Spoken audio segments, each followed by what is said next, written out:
Hola amigas, amigos, muy buenas noches. Qué gusto encontrarnos a esta hora en CN Plus al cierre, el espacio de análisis, de entrevista, en el que hoy les quiero invitar a conocer lo que ocurre y cómo se planifica el desarrollo del país a través de la Secretaría Nacional de Planificación y Desarrollo. Es por ello que está en esta casa Pavel Muñoz, secretario nacional de Planificación y Desarrollo, a quien le damos la más cordial bienvenida. Gracias por estar acá. Ámbar, un gusto, un saludo para usted y todas las personas que siguen su programa.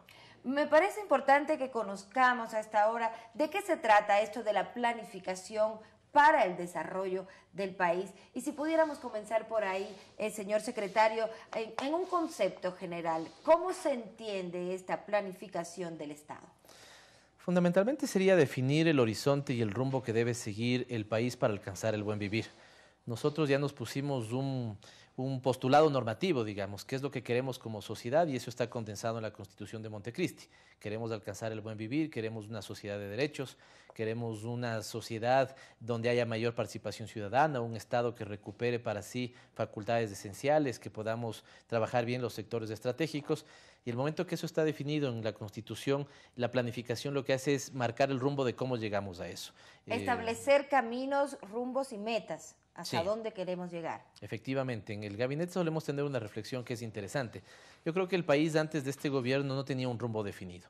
Hoy, en cambio, tenemos una ruta trazada, esa ruta tiene objetivos, tiene políticas, tiene metas que hay que medirlas y ver cómo estamos avanzando, e incluso podemos tropezarnos en ese camino, pero lo fundamental es que el Ecuador optó por una ruta, esa ruta es la del socialismo del buen vivir, y la SEMPLADE se encarga de que esa eficacia, es decir, de que ese camino trazado efectivamente se mantenga. Ustedes hacen un control de que estos procesos se cumplan en cada una de las instancias de realización de los temas. Sí, yo creo que este es un tema fundamental. Los que son críticos de la planificación dicen que la planificación solía existir en los regímenes socialistas, en la Europa del Este, en lo que fue el socialismo real. Y eso es falso, digamos, no hay empresa en el mundo que no tenga una adecuada planificación. Ya en una lógica pública, nosotros hacemos una planificación, pero lo importante es saber qué características distintas tiene la planificación de hoy de esa que es una planificación centralista que fue criticada. Y al menos señalaría tres elementos. La una es participativa, es decir, no da la espalda a la gente, sino que recupera lo que la ciudadanía quiere. La otra tiene al territorio como una pieza fundamental, es decir, cuáles son las expectativas de los cantones del país, de las juntas parroquiales, de las provincias. Y la tercera es que pone metas, es decir, define cómo vamos alcanzando paso a paso el país que hemos querido, y esas metas son medidas. No es una planificación libro que se pone en un anaquel, ¿no es cierto?, y no la volvemos a ver. Es una planificación que anualmente la monitoreamos, evaluamos cómo se viene alcanzando y tomamos correctivos para que se cumplan nuestros objetivos. Le quiero invitar a usted, señor secretario, y a ustedes, amigas, a ver un video que ya está listo, me dicen, en producción, para conocer exactamente qué es la SEMPLADES, qué es lo que hace, qué es la planificación para el desarrollo. Aquí está. La Secretaría Nacional de Planificación y Desarrollo es la institución pública encargada de realizar la planificación nacional para transformar el Estado y alcanzar el buen vivir que anhelamos todas y todos los ecuatorianos. Su visión es administrar y coordinar el Sistema Nacional Descentralizado de Planificación Participativa, recuperando la importancia de los territorios en este proceso.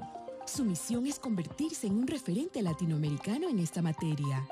La institución puede sentirse satisfecha por haber alcanzado muchos de sus objetivos propuestos. Por un lado, ha generado y velado por el cumplimiento de 3 planes nacionales de desarrollo, rebautizados como Plan Nacional para el Buen Vivir 2007-2010, 2009-2013 y 2013-2017. Ha impulsado instrumentos de planificación clave para entender hacia dónde va el país, como el Atlas de las Desigualdades o el Atlas Geográfico. Ha asumido cada vez mayores retos a través de sus entidades adscritas, como impulsar la erradicación de la pobreza a través de la Secretaría Técnica para la Erradicación de la Pobreza, o la descentralización mediante el Consejo Nacional de Competencias, o el ordenamiento de las políticas relacionadas con el mar a través de la Secretaría Técnica del Mar, o la revolución en las estadísticas mediante el Instituto Nacional de Estadísticas y Censos. 3 ejes orientan el trabajo de las SEMPLADES: territorio, equidad y excelencia. Y esto lo ha llevado a tener proyección internacional, presidiendo varios organismos regionales de planificación. Por todo esto, las SEMPLADES reafirma su compromiso y dice a una sola voz: nuestro plan es el buen vivir.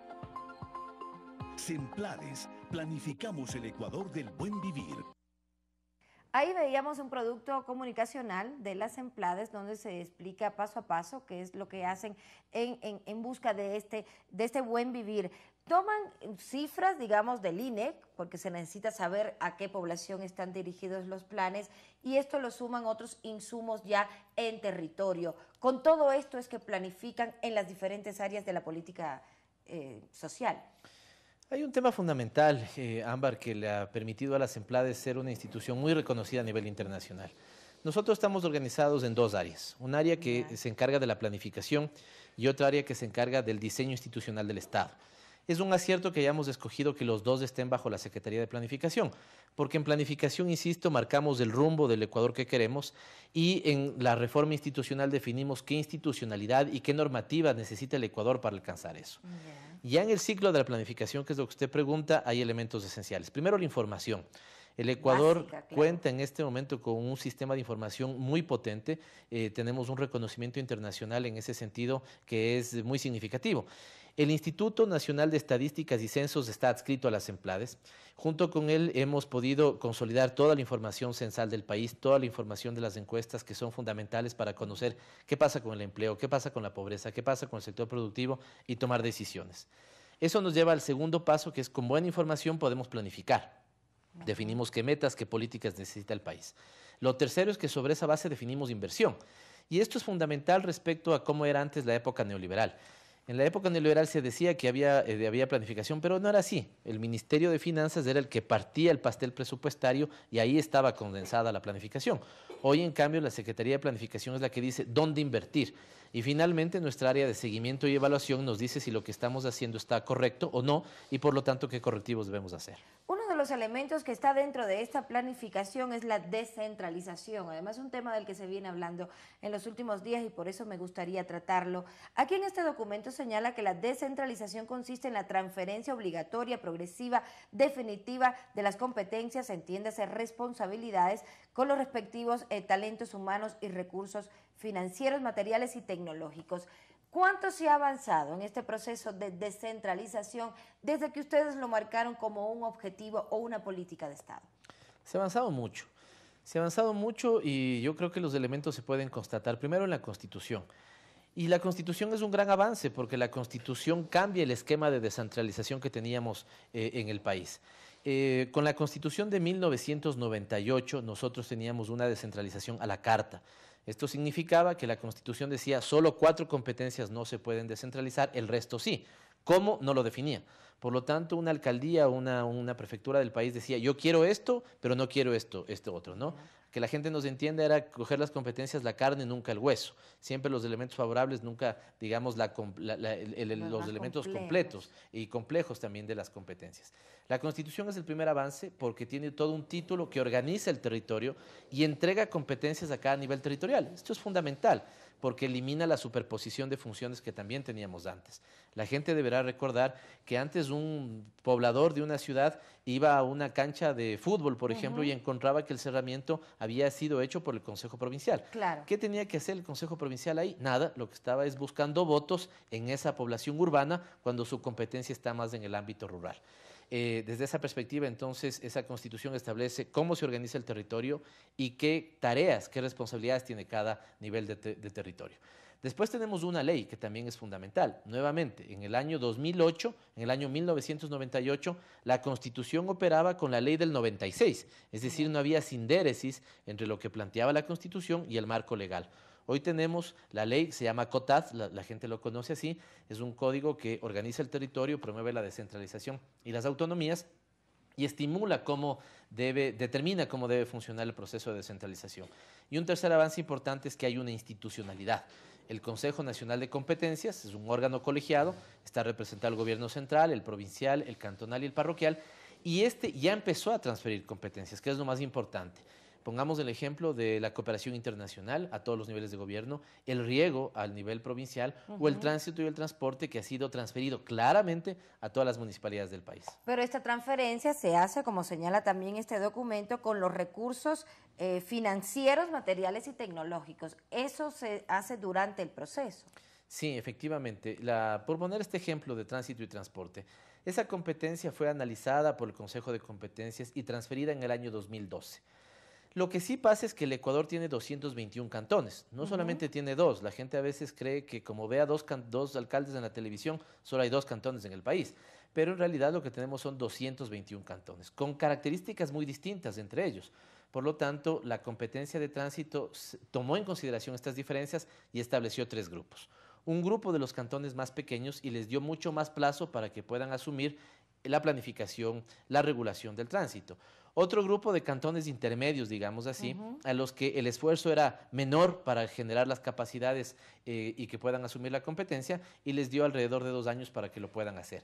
Pero hay un grupo de 7 países que son los principales en el país, donde está Quito, donde está Cuenca, donde está Guayaquil, donde está Ambato, donde está Manta, donde está Loja, y estos cantones tenían un año unos y 2 años otros, como el caso de Loja, para asumir las competencias. De esos 7 cantones, 6 ya han asumido plenamente la competencia, claro. 6 sin ningún miramiento, sin ninguna crítica, porque lo que están es asumiendo lo que dice la Constitución, no lo que dice el gobierno. Ahí el texto constitucional, el artículo 264, establece que esa es una competencia asignada a nivel municipal, y evidentemente estos 6 alcaldes de 7 han asumido plenamente la competencia. El día de ayer Cuenca fija ya la tarifa de taxis para su cantón, ¿no es cierto? Y esto lo único que nos muestra es que esos cantones, esos alcaldes con responsabilidad empiezan a decir no lo que plantea el gobierno, sino lo que plantea y manda la Constitución. Primero, cuéntenos exactamente de qué se trata, cuáles son estas 5 agendas y a qué sectores nos estamos refiriendo. Me parece que es necesario el contexto para poder entender bien qué son las agendas. El contexto es, y el video que ustedes presentaron señala que la CEMPLADES ha elaborado ya 3 planes nacionales para el buen vivir, en el año 2007, en el año 2009 y en el año 2013. Esos planes organizan la tarea de la función pública, digamos, sobre objetivos. Tienen 12 objetivos de desarrollo, tienen, por ejemplo, 111 políticas, 1095 lineamientos estratégicos y 93 metas. Esto significa entonces que todo el ordenamiento público, toda la institucionalidad pública del Ecuador se guía bajo ese plan. Para el sector privado es un plan orientativo, no es una obligación, pero en cambio sí sabe el sector privado hacia dónde caminamos. Por eso a veces escucho en las cámaras que dice qué quiere el gobierno. Si leen el plan sabe exactamente qué quiere el gobierno y hacia dónde está caminando este país. Pero esa planificación sería incompleta si no tiene 3 elementos, si no tiene participación, si no tiene la presencia de los territorios, es decir, la voz de la descentralización, y si no tiene también que los ejes transversales, que son fundamentales para la política pública, estén asegurados en la política pública. ¿A qué me refiero, Ámbar? Con la Constitución se discutió que el tema de género y las diferencias sexuales es un tema fundamental, ¿no es cierto? El tema de género, insisto, la igualdad entre hombres y mujeres y las identidades de género son fundamentales. Que el tema de los pueblos y nacionalidades es clave también para nuestro desarrollo, reconocer sus especificidades y sus demandas. Que el tema de las discapacidades, ¿no es cierto? Las personas con discapacidad son esenciales, hay una garantía de derechos que hay que asegurar ahí. Que la movilidad humana es un tema fundamental y que el tema etario es un tema fundamental. Es decir, los niños de 0 a 5 años, los jóvenes o los adultos mayores tienen requerimientos en la política pública de manera específica. Específicos, claro. Por lo tanto, la agenda de la igualdad, estas 5 agendas están para eso, para género, para pueblos, nacionalidades, discapacidades, movilidad humana y el tema etario. Y esas agendas buscan transversalizar sus enfoques, es decir, atravesar toda la política pública. Puesto de otra forma, la política educativa tiene que tener un miramiento especial para las minorías afroecuatorianas. La política de salud tiene que tener una tarea y un enfoque particular, digamos, de género en este caso. La justicia tiene que tener una clara imagen de qué es lo que está pasando con las personas en movilidad humana, ¿no es cierto? Así como, por ejemplo, qué sé yo, el tema del trabajo debe reconocer como ya lo hace a las personas con discapacidad. Y usted hablaba hace un ratito, señor secretario, de la participación. Estas agendas se han desarrollado o elaborado con la participación precisamente de estos grupos. ¿Ellos han sido los que han marcado el camino de estas agendas? Efectivamente. La CEMPLADES ha sido un animador del proceso y claro, hay una gran tarea técnica en la conducción de esas agendas. Pero yo diría que la elaboración fundamental está en la ciudadanía, que tiene, digamos, en los hombres, las mujeres, los niños, los adultos mayores, los migrantes que tiene este país. Ahí está la generación de esa agenda. y en lo que se llaman los consejos nacionales para la igualdad. La Constitución de Montecristi dijo, como hay estas temáticas que son fundamentales, deben haber dos cosas. Una institucionalidad para que vele por el cumplimiento de esos enfoques, se llaman Consejos Nacionales para la Igualdad, y unas agendas que son las que hemos lanzado la semana anterior, que, insisto, complementan la política pública. Nosotros creemos que nuestro plan puede estar muy bien hecho en lo estadístico, en lo técnico, en la visión económica, pero si no recupera el enfoque de género, el etario, el de la movilidad humana, de discapacidades, no estará completa, y eso es lo que hacen las agendas de igualdad. Ahora, una vez que están estas 5 agendas que ya están desarrolladas, ahora la política pública que se va a implementar utiliza estos insumos o se nutre de esto para desarrollar y atender a todos estos sectores. Efectivamente, es una obligación que se nutra. El momento que, por ponerle algo, se señale en las agendas de igualdad que debemos avanzar hacia un plan de igualdad de oportunidades entre hombres y mujeres en las ofertas laborales, nosotros debemos vigilar que eso se cumpla. Y los consejos ciudadanos, desde la voz participativa también tienen que vigilar que eso se cumpla. Me gustaría, secretario, si me regala unos segundos, ver un reportaje que también está elaborado y está listo, me dicen ya, en producción, precisamente sobre este tema, las agendas de igualdad. Soy libre y tomo mis propias decisiones. Me considero una persona con discapacidad, más no una persona discapacitada. Que siempre sigamos avanzando. Que hay que integrar al adulto mayor dentro de la sociedad. Lo que necesitamos son espacios para poder expresarnos.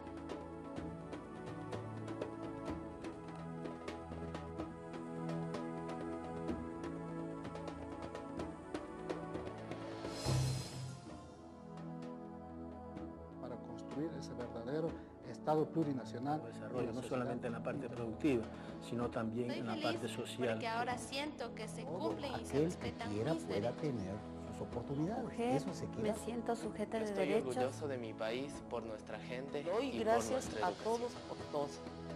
Gracias.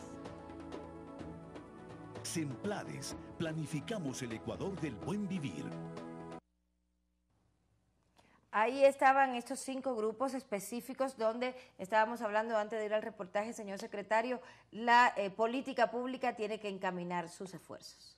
Efectivamente, y la sabiduría popular, digamos, del video recoge de mucha mejor forma lo que yo pretendí plantear. Y que, insisto, no es otra cosa que aquellas personas que todos somos hoy sujetos de derecho frente a la ley y la Constitución, aquellas personas que tienen realidades y condiciones específicas, diversas, puedan ser reconocidas de esas especificidades en la política pública. Esto no es una cosa de tener un mismo rasero, ¿no es cierto?, y pensar homogéneamente al país. Esto significa que ese país, que efectivamente es uno, que está, digamos, unido de diversidad, ¿no es cierto?, también pueda tener esa diversidad, sus formas de expresarse y sus formas de reconocerse en la institucionalidad y en la política pública. Otro de los elementos que están ya dentro de la planificación del gobierno nacional es el cambio en la matriz productiva. ¿Qué pasos se están dando en ese sentido y cuánto se ha avanzado? Le insisto en esta pregunta. En el 2013, cuando se fue a elecciones, uno de los temas de campaña, de hecho, fue este cambio en la matriz productiva. Desde esa fecha hasta acá, ¿cuánto se ha hecho? En la planificación al 2017 hay 2 prioridades centrales. 1, la erradicación de la pobreza, y 2, la erradicación de la matriz, el cambio de la matriz productiva. Y lo señalo a ambos porque después le voy a decir a Ámbar cuál es la conexión entre ellos, que es un tema fundamental. Respecto a cuánto se ha avanzado, yo creo que también hay un avance significativo en la, digamos, en preparar las condiciones estructurales del país. Y esto no es de la noche a la mañana, claro, ¿no? Esto no es de la noche a la mañana. Hemos tenido al menos 7 años con una importantísima inversión para generar 2 elementos estructurales. Hay más, pero voy a señalar 2 elementos estructurales. Por ejemplo, el tema de la vialidad. En este momento nosotros tenemos más del 90% de la red vial nacional en buena condición. Y esto es un gran aliciente para la producción, evidentemente, porque mejora y dinamiza los canales de comercialización. O, por el otro lado, tenemos un cambio significativo de la matriz energética en el país. Al 2017 nosotros pensamos tener el 96% de la producción de nuestra energía será limpia, barata, económica, y esto evidentemente también va a dinamizar algunos sectores. ¿Qué nos permite eso? Que el sector productivo vea que los mecanismos de comercialización pueden operar, En este momento hay revistas especializadas que hablan de productividad y competitividad, que ven cómo el Ecuador ha avanzado en el ámbito, por ejemplo, de conectividad y vialidad. Estamos, después de Chile, como el segundo país de América del Sur con las mejores carreteras en el continente. Eso por un lado. Y por el otro lado, respecto a matriz energética, mañana, si queremos nosotros estimular una industria, como podría ser la industria del aluminio, que entre el 40 y el 60% de sus costos, ¿no es cierto?, se va en la energía eléctrica, seguramente cuando nosotros tenemos una matriz energética limpia y económica, podemos estimular esa industria con, digamos, esta materia prima, que sería la energía eléctrica. Hemos dado los cambios estructurales que requeríamos, preparado estructuralmente al país. Tenemos normativa también importante, tenemos el Código para la Producción y una normativa secundaria que es esencial. Hemos empezado a dinamizar una agenda regulatoria. Eso significa, por ejemplo, cuidar la calidad de los bienes importados que vienen al país. Eso significa también estimular que mucha de la producción que hoy le importamos, ojalá la podamos producir en el país, y significa tener un consumo responsable. Sería un error si creemos que la matriz productiva solamente es producir de una determinada forma. También es consumir bien. Si vamos mañana al supermercado y preferimos los productos ecuatorianos, estamos cambiando la matriz productiva. Estamos ayudando a que ese productor pueda ampliar sus fuentes de empleo y, por lo tanto, dinamizar el aparato productivo ecuatoriano. Por eso señalé que erradicación de la pobreza y matriz productiva van juntos, porque no podemos pensar en erradicar la pobreza si no es generando empleo, como tampoco podemos pensar en un cambio de una matriz productiva si no es la generación de pleno empleo y empleo digno. Hoy estaba revisando en la mañana una información que señala que en el primer semestre del 2014 Ecuador recibió 1 millón de turistas, una cifra importantísima porque además también se está encaminando a eso, a mejorar los niveles de recepción de turistas. ¿Esto es también parte del cambio en la matriz productiva, el cambio en la matriz turística? Efectivamente, porque también cuando estamos digamos, atrayendo turistas al país, estamos generando divisa para el Ecuador y también muchas veces estamos sustituyendo importaciones.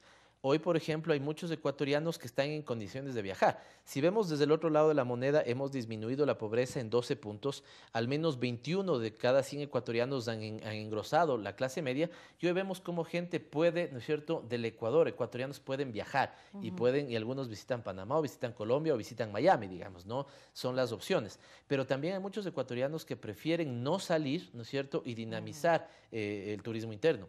Ir a Galápagos, a hacer un recorrido por la Ruta del Sol, la Ruta Espóndilos, y en ese sentido el sector turístico está dinamizando la matriz productiva. Otro ejemplo que tenemos, la producción audiovisual. Usted que es parte digamos, del entorno de la comunicación, vemos como hoy con la ley del 1 por 1, ¿cierto?, también hay un estímulo a que la producción audiovisual, la producción de comerciales, la producción, digamos, artística, cultural, se dé también en el país, la musical, y esto también es parte del cambio de la matriz productiva porque dinamiza una industria cultural que al país buena falta le hace.